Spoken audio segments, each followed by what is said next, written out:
வணக்கம். நான் டாக்டர் கிருஷ்ணவேணி. ஃப்ரெண்ட்ஸோட நல்லா ஜாலியா சிரிச்சு பேசிட்டு இருக்கும்போது, இல்ல சடனா வேகமா தும்மல் வரும்போது, இல்ல வேகமா குனிஞ்சு ஒரு பொருள தூக்கும்போது, சில துளிகள் சிறுநீர் கசிஞ்ச மாரி ஒரு உணர்வு. ஈரமாயிடுச்சோ அப்படின்னு சொல்லிட்டு ஒரு சங்கடம். இந்த மாரி அனுபவம் உங்களுக்கு இருந்திருக்கா? ஒரு தடவ ஆச்சுன்னா, சரி ஏதோ தெரியாம ஆயிடுச்சுன்னு விட்டுருவோம்.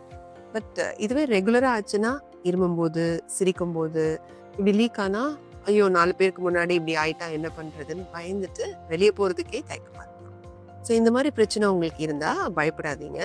இது நெறைய பெண்களுக்கு, குறிப்பா 40+ ஏஜ் குரூப்ல பெரிமெனோபாஸ் காலகட்டத்தில வரக்கூடிய ஒரு பொதுவான பிரச்சனை தான். இதுக்கு பேரு தான் சிறுநீர் கசிவு. அதாவது யூரினரி இன்கான்டினன்ஸ். பட் இது ஏன் 40+ பெண்களுக்கு அடிக்கடி இருக்கு? அகைன் இதுக்கும் நம்ம உடம்புல ஈஸ்ட்ரோஜன் ஹார்மோன் தான் ஒரு முக்கிய பங்கு வகிக்குது. இந்த ஈஸ்ட்ரோஜன் அளவு குறைய குறைய நம்ம உடம்புல சில மாற்றங்கள் நடக்குது. இன்னும் சொல்ல போனா இந்த பிரச்சனைக்கு பல வருடங்களுக்கு முன்னால நடந்த உங்க பிரெக்னன்சி டைம் பாடி சேஞ்சஸ் அல்லது ஒரு டிஃபிகல்ட் டெலிவரி நடந்ததுனால அது கூட ஒரு காரணமா இருக்கலாம்.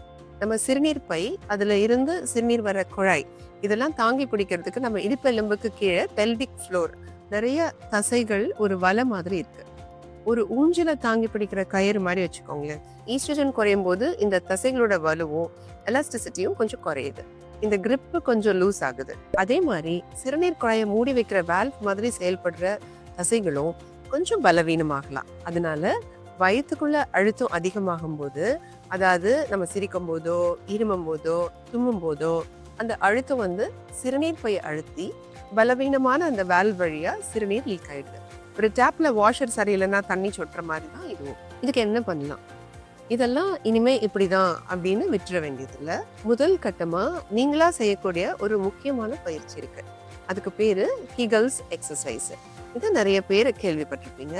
சிம்பிளா சொன்னா, நீங்க யூரின் போறத பாதியில நிறுத்த முயற்சி பண்ணா எந்த தசைய இறுக்கி பிடிப்பீங்களோ அந்த தசைகளை சுருக்கி ஒரு 5 to 10 செகண்ட் பிடிச்சு அப்புறமா ரிலாக்ஸ் பண்ணணும். உங்க டாக்டர் கிட்டயோ பிசியோதெரபிஸ்ட் கிட்டயோ இதை கேட்டு எப்படி செய்யணும்னு தெரிஞ்சுக்கோங்க. இந்த கிகல்ஸ் எக்ஸசைஸை ஒரு நாளைக்கு பல முறை தொடர்ந்து செஞ்சுட்டு வந்தா இந்த பெல்விக் ஃப்ளோர் மசில்ஸ்க்கு நல்ல வலு கிடைக்கும். அந்த grip கொஞ்சம் டைட் ஆகும்.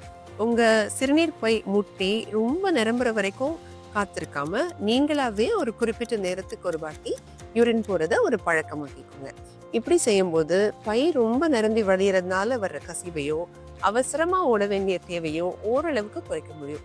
உங்க உடல் எடை அதிகமா இருந்தா அதுவும் நம்ம சிறுநீர் பையில கூடுதல் அழுத்தத்தை கொடுக்கும். இதனால சிறுநீர் கசிவு அதிகமாகலாம். அதனால ஆரோக்கியமான உடல் எடையை பராமரிக்க முயற்சி பண்ணுங்க. மலச்சிக்கல் இல்லாம பாத்துக்கிறது ரொம்ப முக்கியம். மலம் இறுகி அதை போக முக்கும் போது இடுப்பு தள தசைகள் இன்னும் பலவீனமாகி சிறுநீர் கசிவு அதிகமாகும். நிறைய தண்ணி குடிங்க.